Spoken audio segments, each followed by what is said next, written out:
Good morning Pilipinas and good morning world sa ating mga kabayang OFW at mga kabayan natin na nandyan sa Pilipinas. Mapagpalang araw sa ating lahat. Sana okay lang tayo dyan, magandang ating gising at saka kondisyon po ang ating umaga. Mga kabayan ko, lagi ba itong i-remind sa inyo araw-araw na sana every morning mag-pray tayo ng Panginoon. Magpasalamat tayo na ngayong araw ay gumising ka pa, huminga ka pa at saka napanood mo ang vlog ni Sir Ivan. Okay?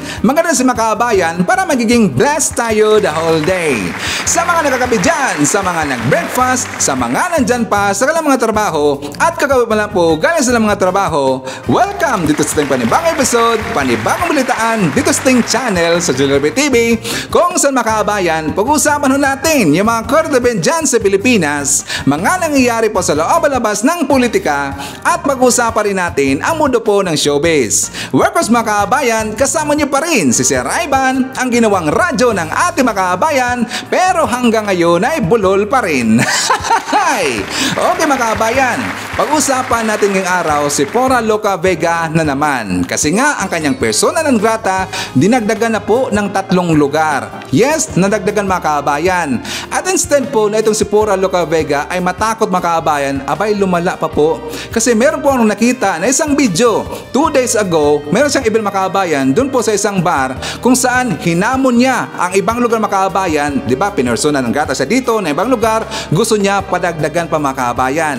At ito ang malala. Kasi alam ho natin kung bakit siya kinasuhan dito at pinersona ng grata dahil nga kinopya niya or ginamit niya ang imahe po ng itim na sarino at nilapastangan mga kabayan.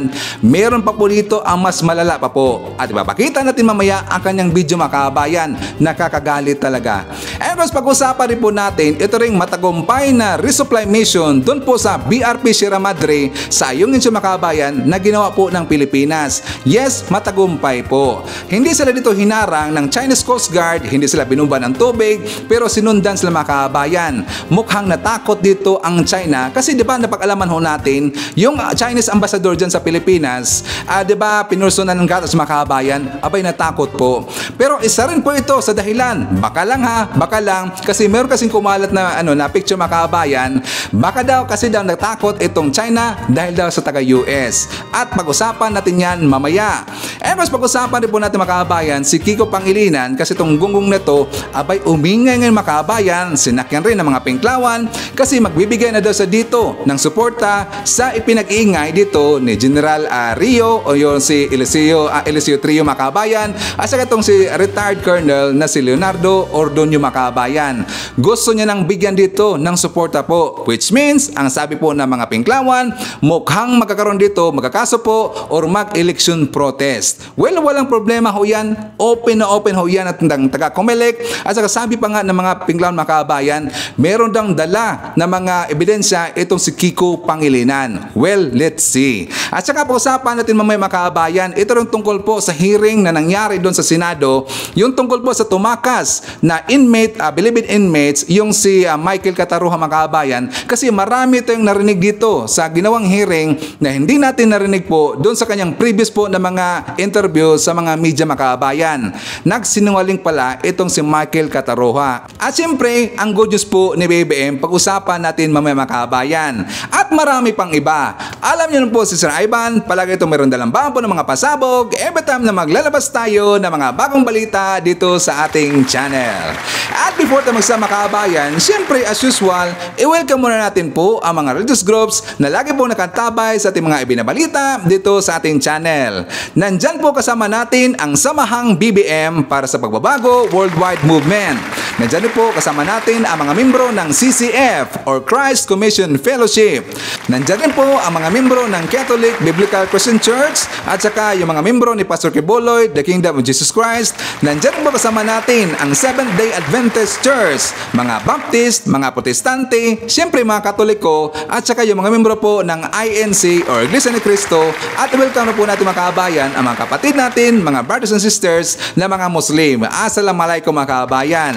Siya nga pala, meron po akong favor favor konti mga kabayan. Kasi marami akong nabasa doon sa ating previous vlogs kung saan nagre-reklamo sila at saka nagtatampo na mga kabayan kasi hindi ko daw na shout out ang kanilang religious groups. Di ba palagi ko po ditong in-explain na hinahati-hati ko lang po yan. Baka hindi nyo narinig po sa vlog natin ngayon ang inyong religious groups, baka na-shoutout ko po yan sa ating previous vlogs or baka i-shoutout ko po bukas. Kasi kapag i-shoutout ko lahat mga kabayan, baka lahati po sa ating vlog puro na shoutout lahat. Don't worry, I will do my best na i-shoutout po kayo lahat mga kabayan, okay? So syempre, welcome po natin mga kabayan at saka kumustahin natin ating mga pinalangga po ng mga legends, ang ating mga senior citizen. Hello po, kumusta? Kumusta? I'm hoping po na nasa maayos kayo na kalagayan. Kumustahin rin natin mga kabayan ang mga pinalangga natin na mga Marcos Loyalist. At siyempre, nandyan po ang mga kabayan nating mga DDS all over the world. Howard to mga kabayan, lalong-lalo na. Maraming salamat po sa mga Uniteam supporters. At siyempre, thank you rin po sa ating mga returning viewers, mga solid supporters to ni Sir Ivan, mga suki dito sa ating channel, thank you so much. At saka i-welcome po natin ating mga new subscribers, mga bagong pasok dito sa ating channel, thank you so much, welcome to the family, and thank you po for appreciating our channel. Okay mga kabayan, so ang una natin pag-usapan po itong good news ni BBM kung saan nag-donate po dito yung Toyota Philippines mga kabayan. Yes, 35 po lahat ng mga vehicles, dinonate po ito ibinigay po doon sa Office of the President at saka kay FL Lisa mga kabayan. So for more details, let's watch this. We are here now in the Toyota plant at nandito po tayo para i-celebrate ang anniversary ng Toyota dito sa Pilipinas, and it is a very important day. Not only because we have to recognize the contributions that Toyota Motor Corporation has brought to the Philippines, we have to recognize the help that it has given, that this plant such as this has given us and our people. Makita mo ang magandang yung mga tao natin, our Filipino employees who have come to work with Toyota are very highly trained, are also extremely steeped in the Japanese culture of production, which is very important because they have shown themselves to be one of the most, if not the most efficient, and when it comes to manufacturing and high volume production of products. Kaya we are very lucky to have as a partner the Toyota Motor Corporation, and of course all of those. The chairman has come all the way from Japan to help us celebrate, and we are all very happy to see him here. At hindi lamang yung pag-celebrate, it's not only to celebrate the many years of Toyota Motor Company here in the Philippines, but also to look to new beginnings. Dahil nga because we are always talking about the transformation of the economy, we have always seen Toyota as being an important partner in that, in everything, in our development in the Philippines, and now especially in these difficult times. These are the partnerships that we think that I am certain will be of benefit not only to the Philippines but also to Toyota, and even for our partners in Japan. So, maraming salamat. Thank you very much. And I hope dapat makita ninyo itong plantang ito. Para kang, sinabi ko nga sa ating mga kababayan na nagtatawa, para kayong pakiramdam ninyo, nasa Japan kayo. No? Oo, kasi talagang napakaayos and it's very well run. So, I'm glad to have come, and I thank the Chairman Toyota for making time to come to the Philippines to be with us at on this important day. Okay, what are we doing? Thank you, Mr. President. And now, Toyota Motor Philippines will donate 35 brand new vehicles to the Office of the President. May we request the President to receive the donation from Toyota Motor Corporation Chairman Akio Toyoda and Toyota Motor Philippines Chairman Alfred T. The donation includes 5 units of Toyota Vios, 5 units of Toyota Innova, 10 units of Toyota Hi-Ace Ambulance, 5 units of Toyota Light Ace Pickup, 5 units of Toyota Light Ace Cargo, 3 units of Toyota Yaris Cross Hybrid Electric Vehicle, and 2 units of Toyota Coaster Mobile Clinic intended for the Laboratorio, Konsulta at Gamot para sa Lahat or the Love for All initiative of the Office of the First Lady.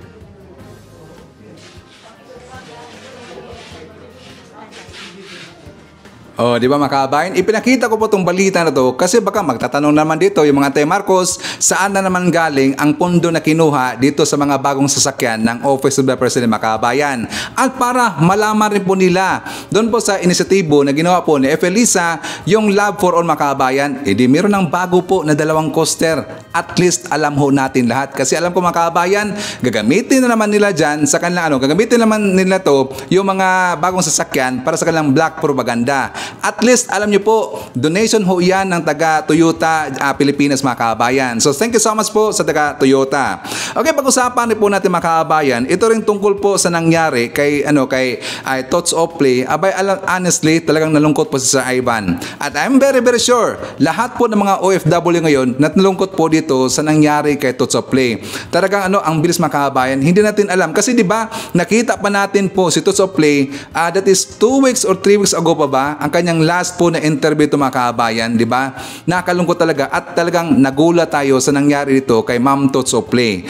At alam niyo, mga kabayan, na ngayon ko lang nalaman na ito pala si Ma'am Tots ay survivor ho siya sa kanyang sa cancer, breast cancer, mga kabayan, last 2019. Pero hindi kasi natin alam after that kung ano po ang kanyang sakit, mga kabayan. So yesterday, namatay po si Ma'am Tots of Play. So ako po ay condolence po dito sa pamilya po ni Ma'am Tots at saka my deepest condolence po in behalf of the Jelribe TV. And because tingnan rin po natin dito ang balita, mga kabayan, tungkol dito sa mga sinabi po, ipinaabot po ng mga mensahe ng mga mamabatas natin, si PBBM, doon po sa pamilya kay Tots of Play. So for more details, let's watch this. Pumanaw na si Migrant Workers Secretary Susan Tots Ople sa edad na 61. Bumuhos naman ang pakikiramay ng mga katrabaho at kaibigan ng kalihim. Nasa frontline na balitang yan si Brian Basa. Kilalang takbuhan at sandalan ng overseas Filipino workers. Yan ang tatak at imahe ni Migrant Workers Secretary Tots Ople.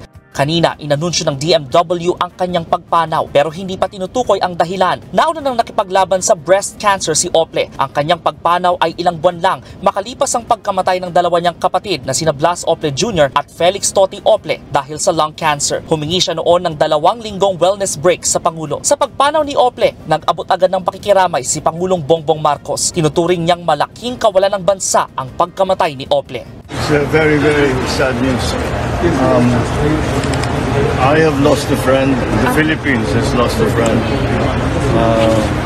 Secretary Tots is a special person, and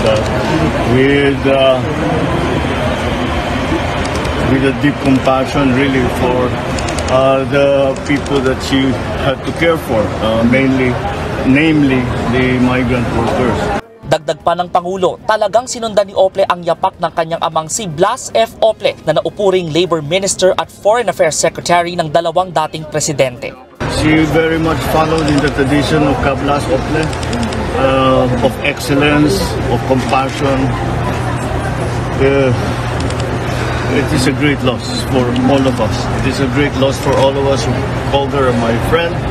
It is a great loss to the Philippines. Pinanganak noong February 9, 1962 sa inang si Susana Vasquez. Sa paglaki nga ni Ople sa tahanan ng public servants gaya ng kanyang tatay, humubog din siya ng sarili niyang marka sa kasaysayan. Ilang dekada niyang itinaguyod ang karapatan at kapakanan ng mga OFW. Siya rin ang nanguna sa Blas F. Ople Policy Center and Training Institute o mas kilala bilang Ople Center. Isa itong non-profit organization na tumutulong sa mga OFW. Naging Labor Undersecretary rin siya noong panunungkulan ni dating Pangulong Gloria Macapagal Arroyo. Siya rin ang kauna-unahang Pilipinong naupo sa Board of Trustees ng United Nations Trust Fund for Victims of Human Trafficking. Tumakbo siya bilang senador noong 2016 elections pero bigong makakuha ng pwesto. Ilang oras pagpanaw ni Ople, bumuhos din ng iba pang pakikiramay. Si Senate President Mig Zubiri, inalala si Ople sa kanyang mabuti at mapagkawang-gawang pamumuno. Malaking puwang din anya ang iniwan niya sa larangan ng public service. Sabi naman ni House Speaker Martin Romualdez na wala ng great at tireless champion hindi lang ang mga OFW kundi lahat ng manggagawa sa pagpanaw ni Secretary Ople. Inaabangan ngayon ang detalye kung kailan at saan ibuburol si Ople. Sayang talaga si Ma'am Tus, mga kababayan, no? Kasi aside po ho sa mabait siya na tao, magaling po sa kanyang trabaho, mga kababayan. Kaya marami pong nasayangan dito at marami pong nalungkot dito, lalong-lalo na yung mga OFW, mga kababayan.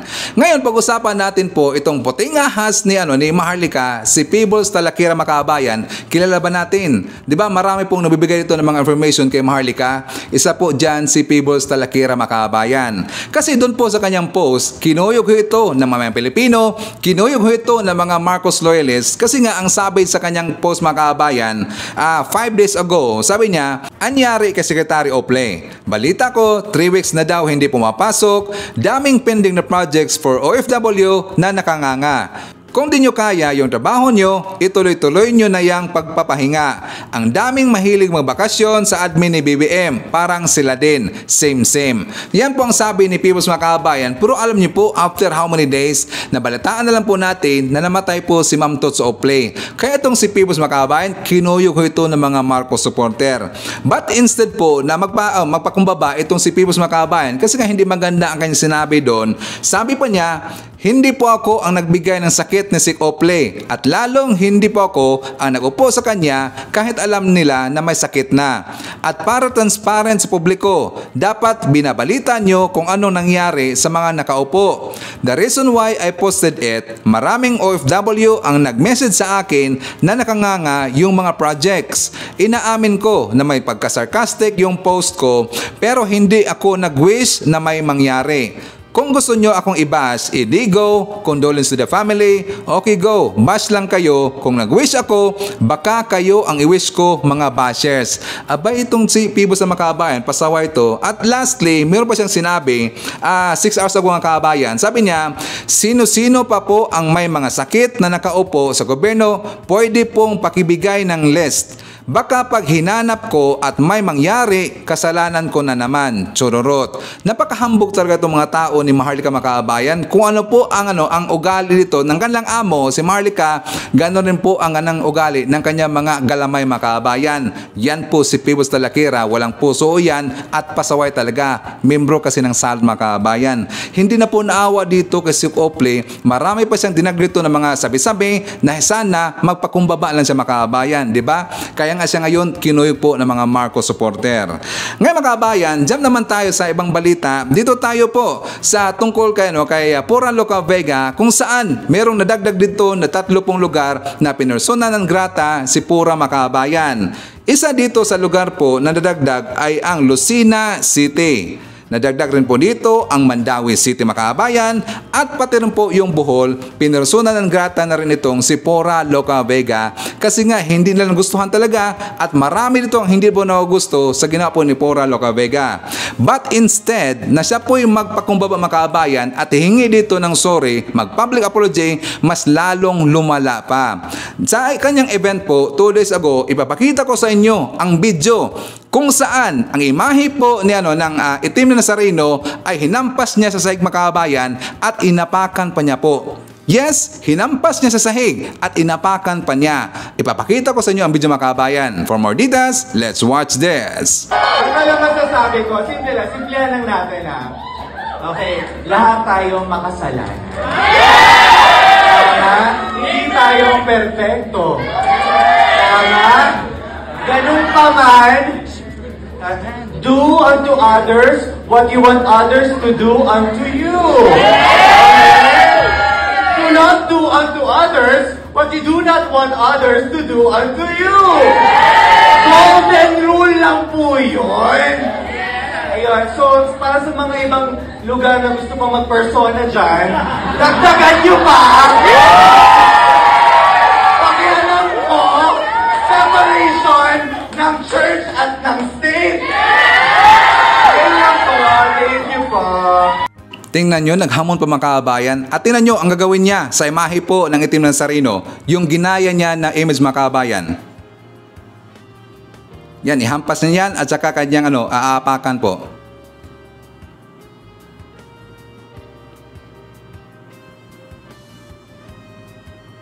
Tingnan nyo kung gaano kabastos si Pura, mga kababayan. Di ba? Sana madagdagan pa ito ng maraming kaso talaga. Matuwa talaga si Sir Ivan, and I'm very hopeful na darating po itong karma kay Poraloca Makabayan. Darating talaga yan. Napakawalang pusong gunggong nito. Hindi kasi siya natakot Makabayan kasi nga suportado siya ng kanyang grupo, yung drag community. But anyways, dito naman tayo sa ibang balita Makabayan, yung tungkol po sa pag-resupply mission ng Pilipinas doon sa BRP Sierra Madre sa Ayungin Shoal Makabayan. At mamaya, sasabihin ko dito kung bakit malaking posibilidad kung bakit natakot itong taga-China Makabayan. So, for more details, let's watch this. Matagumpay ang ginawang resupply mission ng Pilipinas sa BRP Sierra Madre sa Ayungin Shoal.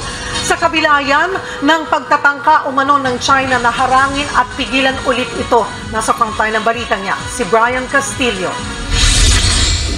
Ito ang barkong Unaiza May 1 at Unaiza May 2 ng Pilipinas na nakapasok sa Ayungin Shoal bandang alas 9 ng umaga kanina. Layo nito makapagpadala muli ng mga pagkain at gamot sa mga sundalong nakaposte sa BRP Sierra Madre. Pero makikita rin sa videong ito na di kalayuan sa kanila ang isang Chinese Coast Guard vessel. Bumabiyahe sa parehong direksyon ng supply ships ng Pilipinas at ang sea vessel ng China. Sa kabila niya, naging matagumpay ang resupply mission na yan ayon sa National Task Force for the West Philippine Sea. Ayon sa AFP Western Command o Westcom, tatagal ng isang buwan ng supply para sa BRP Sierra Madre. Matatandaang noong August 5, binomba ng tubig ng Chinese Coast Guard ang sasakyang pandagat ng Pilipinas na magdadala sana noon ng supply sa BRP Sierra Madre. Sa post online naman ni former US Air Force official Ray Powell na mataan sa isang satellite image ang nasa 11 maritime militia vessels ng China na tinangka umanong harangin ang resupply mission ng Pilipinas. Bukod pa yan sa 3 Chinese Coast Guard ships na nakita rin sa satellite image. 4 naman sa maritime militia vessels ng China ang nakaposisyon sa Ayungin Shoal kung saan naroroon ang BRP Sierra Madre. Wala pang pakayag ang gobyerno ng Pilipinas kaugnay dito. Ang China Coast Guard naman, humirit na wala raw abiso sa gobyerno ng China ang sinagawang resupply mission ng Pilipinas sa nakasadsad na barko. Nagbabala raw ang China Coast Guard at sinundan ng barko ng Pilipinas habang ginagawa ang resupply mission. Sabi naman ni Chinese Ambassador to the Philippines Wang Shilian, wala naman daw problema sa paghatid ng humanitarian supplies sa BRP Sierra Madre, pero hindi raw kasama ang construction materials. What I want to emphasize is that there has never been problem with the delivery of humanitarian supplies. There is a special arrangement for such. The problem was with the transportation of large scale of building materials.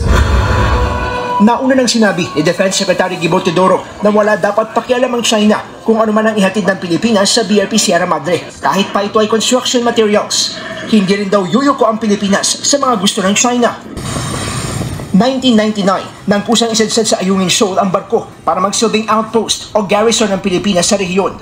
Dito na naluma, kinalawang at unti-unting nasira ang barko. Ngayon, alam niyo po, aside pa sa natakot itong taga-China, di ba, na persona non grata itong Chinese ambassador Makabayan, di ba lately po, pinersona non grata ho ito.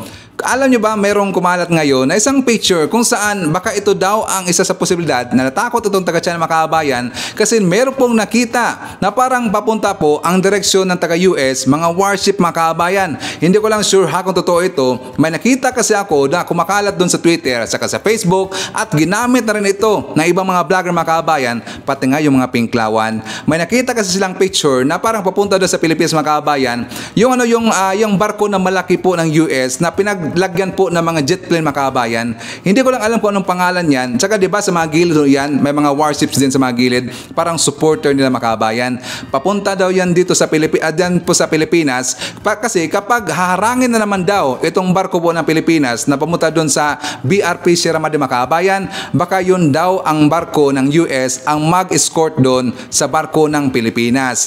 Tingnan nyo, ang laki doon. Warship po ng US Makabayan. Gagawing escort ng Pilipinas. But anyways, hindi ko sinasabi na totoo yan. May nakita lang po kasi ako na kumalat Makabayan at ginamit na rin po yan ng ibang mga vlogger.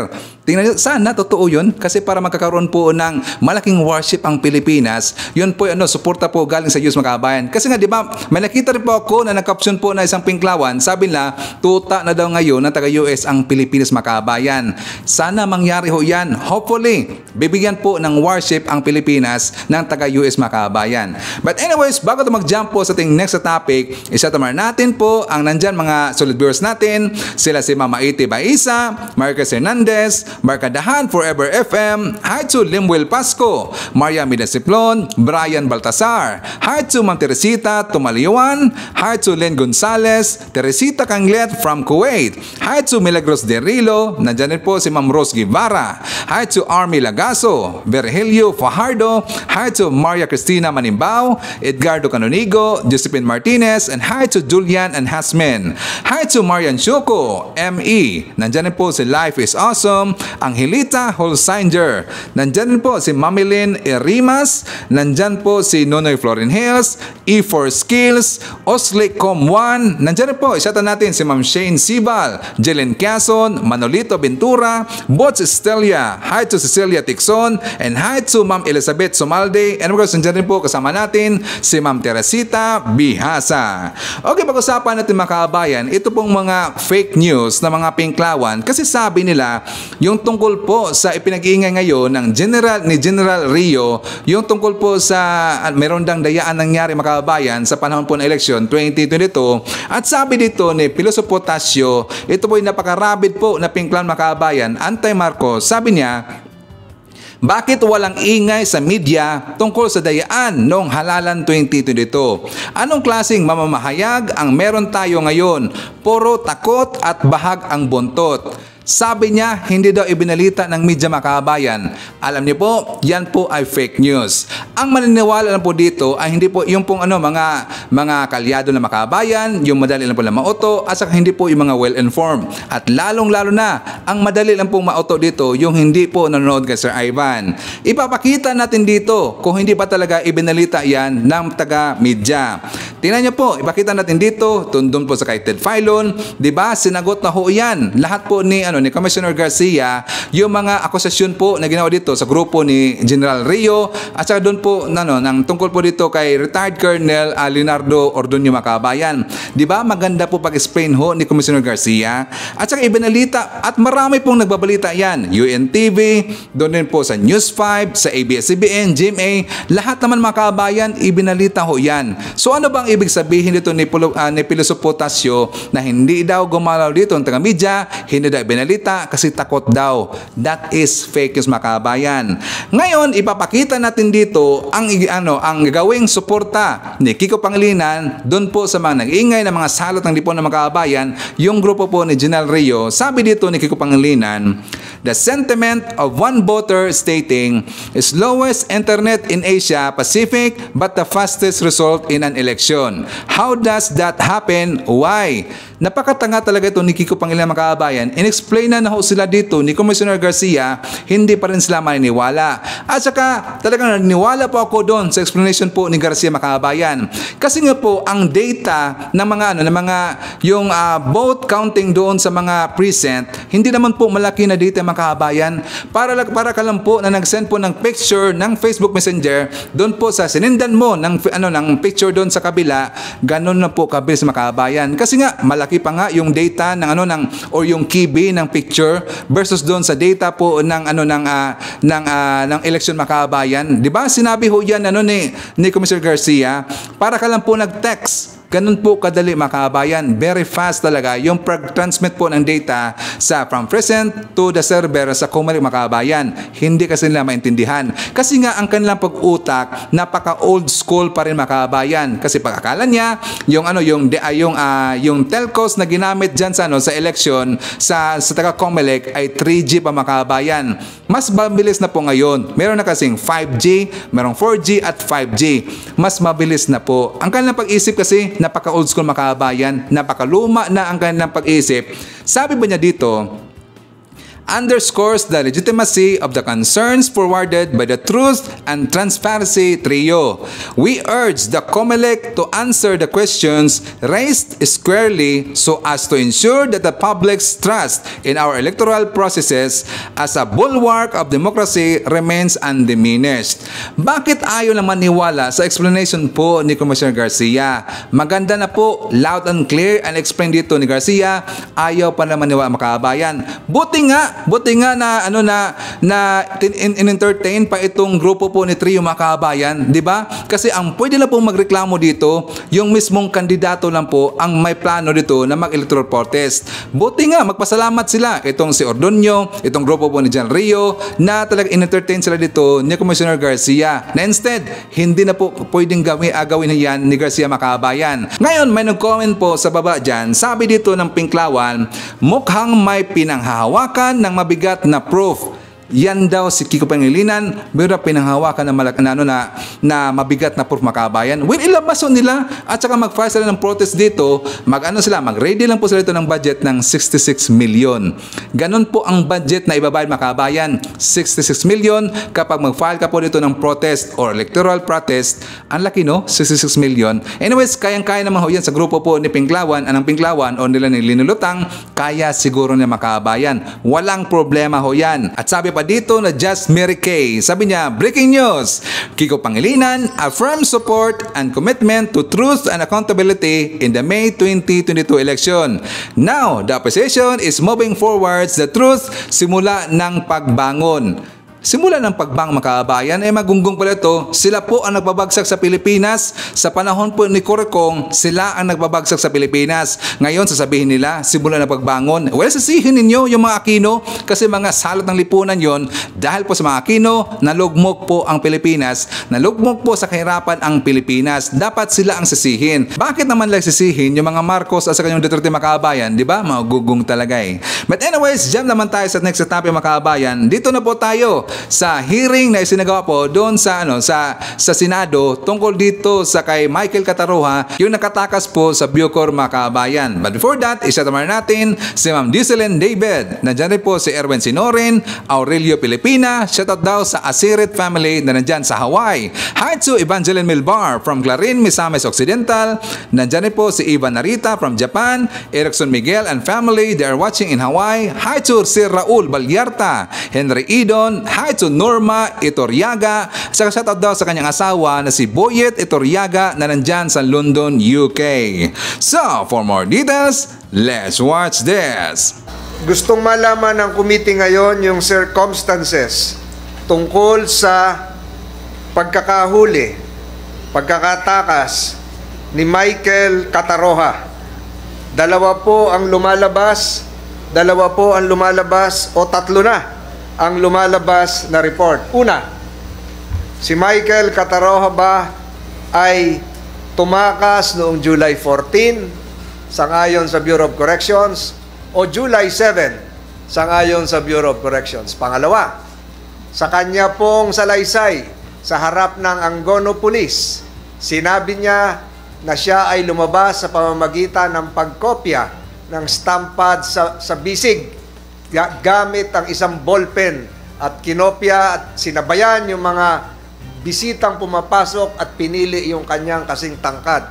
Subalit, ilang araw pagkatapos ng sinasabing salaysay, ay sinabi naman niyang siya ay nakatakas, tumakas sa pamamagitan ng pagsuot sa ilalim ng isang garbage truck. At di umano ay mayroon pa lumabas sa social media na pinapakita sa Twitter X na siya ay sumuot sa ilalim. Ako ay nagre-representa ng mga bilanggo. Bukod sa nagre-representa po ako ng ating mga kababayang Pilipino na bumoto sa akin. Itong usapin na ito ay hindi po ito pwede nating basta isang tabi. Sapagkat ilang libo pong bilanggo ang naapektuhan dahil sa kalokohan lang ng isang tao o dalawang bilanggo o tatlong bilanggo.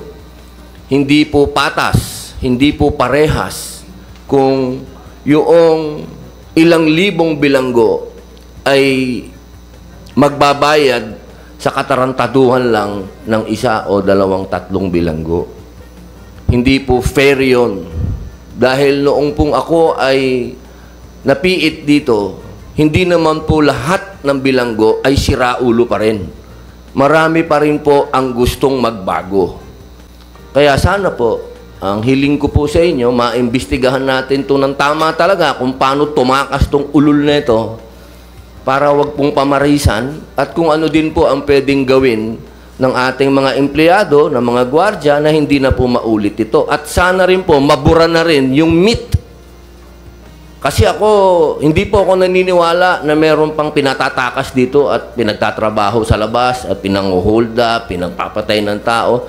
3 taon ho ako dito, wala akong nabalitaan na ganun na nakakalabas. Ang alam ko hong mga tumakas dito, tigok din. Kaya sana po, maliwanagan po nating lahat kung ano yung myth, kung ano yung katotohanan sa kwentong kutsero, kung ano yung pampelikula lang, kung ano yung katotohanan. Michael Cataroha, lumapit-lapit ka sa mikropono. Kailan ka tumakas? July 7 po. July? 7 po. Anong oras? Alas 9 po ng umaga.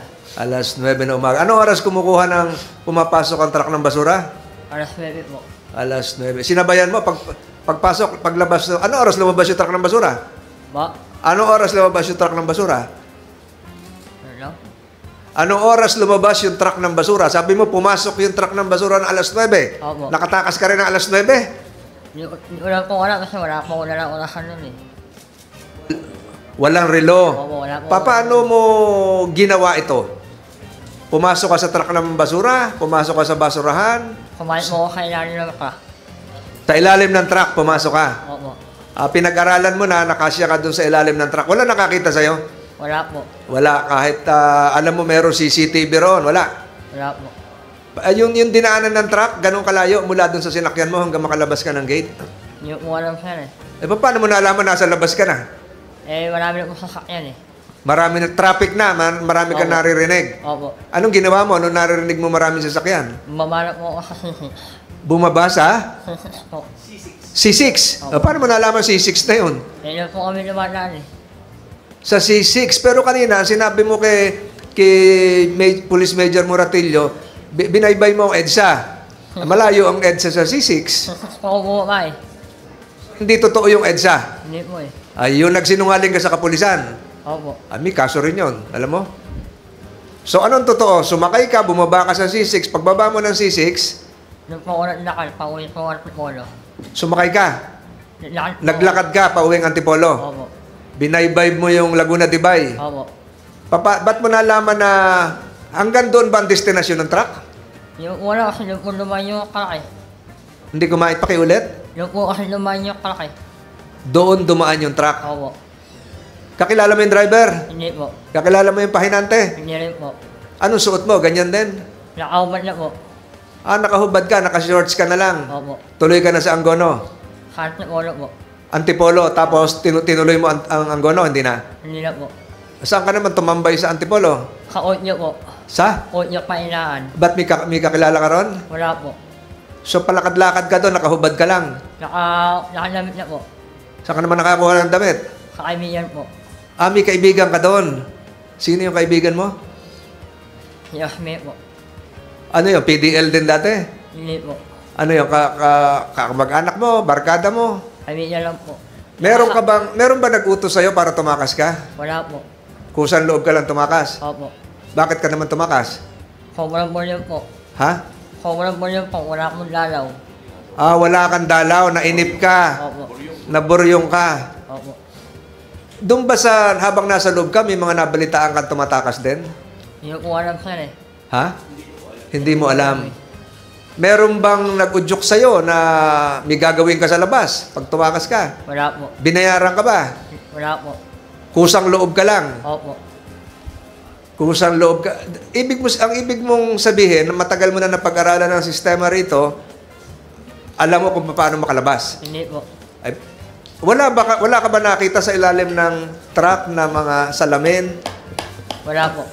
Hindi ginagawa rito? Yung salamin, may salamin para tingnan yung ilalim? Wala po, wala kayo pa eh. Wala ka rin nakita aso? Wala po. Wala ka rin dinaan ng humps. Meron po. O hindi ka sumabit. Hindi po. Hindi ka tumama sa humps. Wala Naikot yung propeller. Opo. Naikot yung propeller ng truck. Hindi ka tinamaan. Malayo po. Ilang minuto ka mula nung sumabit sa truck hanggang makarating ng C6? Ilang oras? Oras po. Ilang oras? Hindi ko lang po alam eh. Hindi ka nangalay pagkapit doon? Hindi po. Ano ba, nagtali ka o ano? Nakahiga po. Paano ka higa doon? Nakasandal po. Nakahiga, nakasandal. Saan? Sa molye? Sa chassis po. Chassis. Di ba mainit yung chassis? Hindi po. July 7. July 7 may bagyo. Wala po. Wala? Tingnan natin sa Committee Secretary, tingnan mo yung record ng Pag-asa kung ano yung, alam ko, bumabaha pa noon. Tingnan natin yon.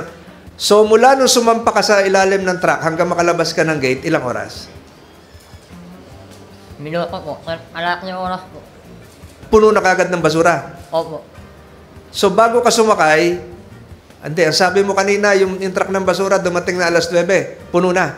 Opo. So, pagpasok pa lang, puno na yung... Hindi po. Lumabas po kasi ako, ano mo yung truck ng basura eh.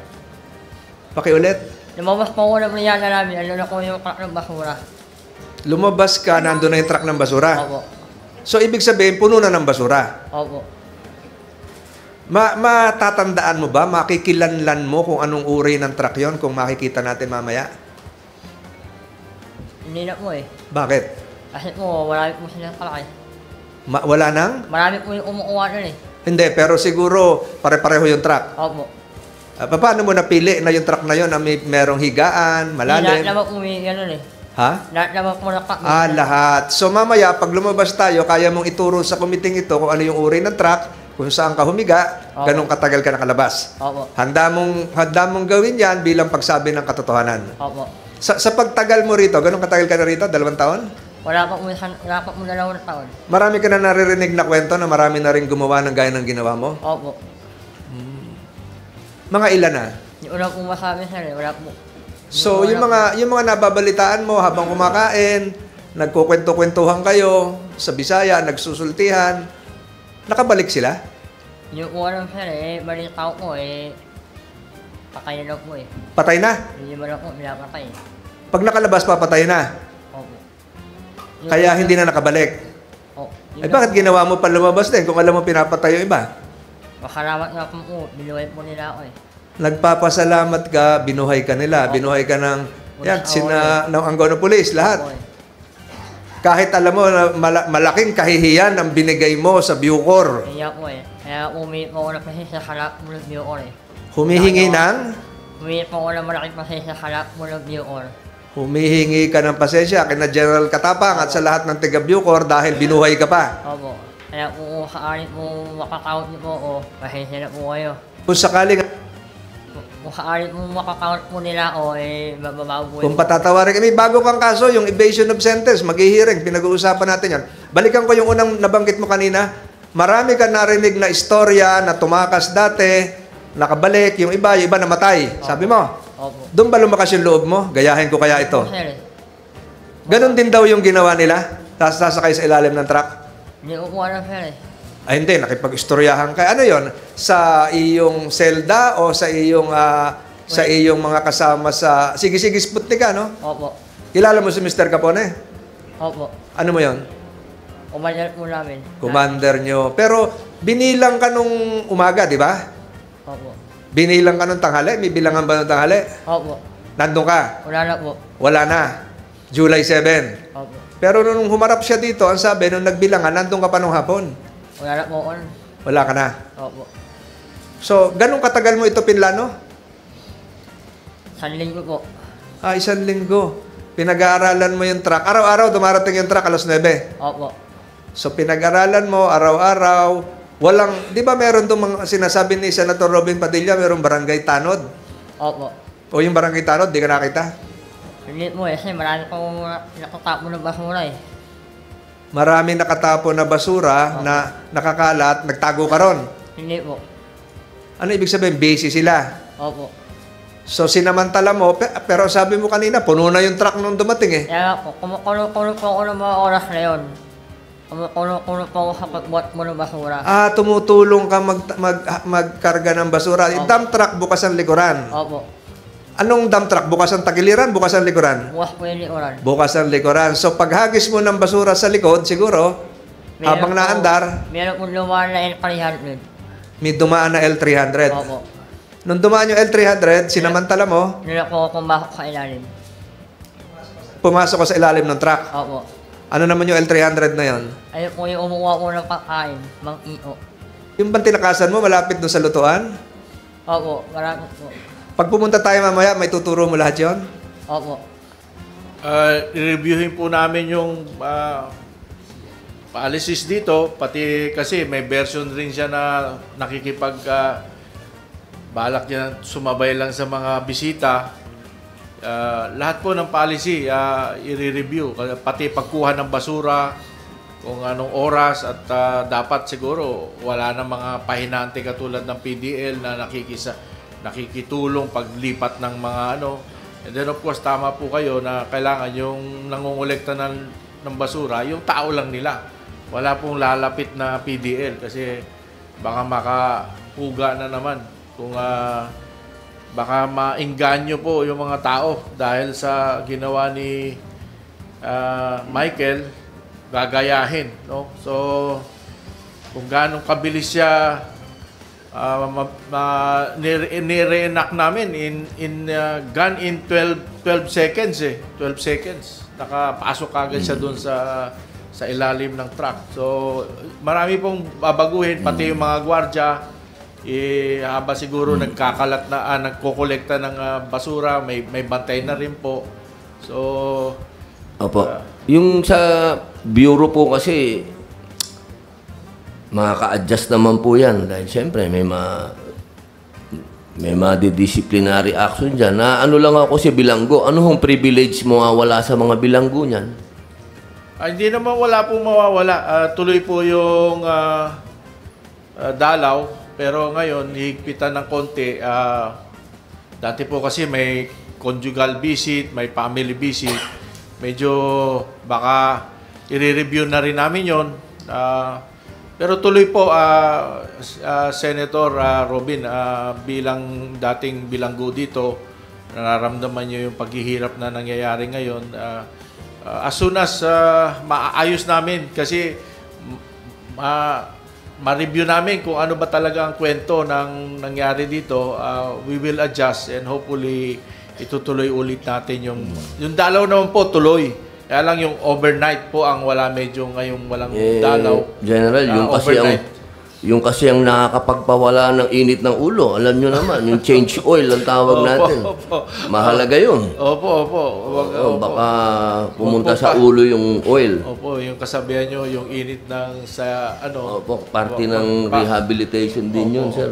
At sa importante po, nakita ko yung pag dinadalaw sila, yung mga anak nila, nakikita nila, lumalaki na nakikita rin siya. Malaking bagay yun, sir. Malaking bagay po. Part po yun ng reformation na Senator, wag po kayong mag-alala. As soon as maayos na po namin itong problema na ito, we will inform you. Baka 1 week siguro, bigyan nyo po kaming 1 week para maibalik natin yung normal na bisita dito, Senator. Salamat po. Michael, ba't ka ba naburyong? Ako lalaw, sir. Oh, ang dami namang walang dalaw dyan. Ay, kung sa mesas na sa buwan, hindi ko malalaw Paano yan? Dinamay mo na lang ngayon lahat dyan. Dinamay mo na lang lahat. Paano yan, no? Bahala ko sila, sir. Wala ko ba nila sa akin? Hindi. Bira yung mga katwiran mo. Gumawa ka ng kasaysayan dito. Kailangan mo tumakas ka sa maximum. Pati ako, hindi ako makapaniwala sa ginawa mo.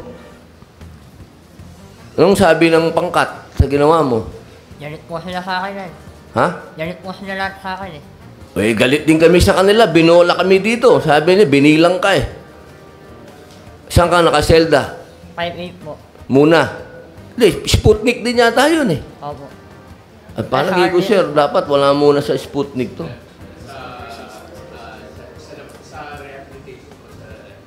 Oo, RDC ka muna siguro. Oo, kasi medyo maraming magagalit sa'yo, Michael. Kasi maapekto mo ng dalaw. Alam mo naman dito, para ka namang... Ilang taong ka na ba dito? Wal pa lang po, sir. Ilan? Wal pa lang po. Kaya naman pala. Alam mo, iho, napakahalaga ng dalaw dito. At yun ang pinoproteksyonan dito, yung dalaw. Tandaan mo yan. Tsaka sino ba yung... Sir, asan na yung kamag-anak nito na nagtago sa kanya? Di ba? Harboring na fugitive criminal yun. Dapat kinasuhan mo siguro yun, sir. Sir, no dumating po kami doon sa lugar, nag-iisa lang po siya doon sa bahay. Pero may nakatira po doon. Ano po? Meron po. Ano po kanila bang bahay talaga yun? O ano sila doon? Kararating niya lang po doon sa, ano sir, doon sa... Ilang oras pa lang siya ron nakarating doon sa lugar, sir. Nasa loob siya ng bahay? Yes, sir. Kumakain siya. So, pinapasok siya? Siguro, sir. Kumakain siya ng... Dapat siguro maanuhan din yung pinsan nito. Bawal yun, sir. Yes, sir. Bawal yun. Harboring yun. Para hindi pang maraisan. Kung saan pa ito nagtago. So yun po ating mga nakalap na mga balita ngayong araw mga kabayan. Kung nakaabot ka po sa portion na to, sana nakapag-like na ho tayo. Libre po ang mag-share, libre din ang mag-subscribe. Again, maraming salamat po sa mga viewers na hindi po nag-skip ng ating mga commercials. Thank you so much.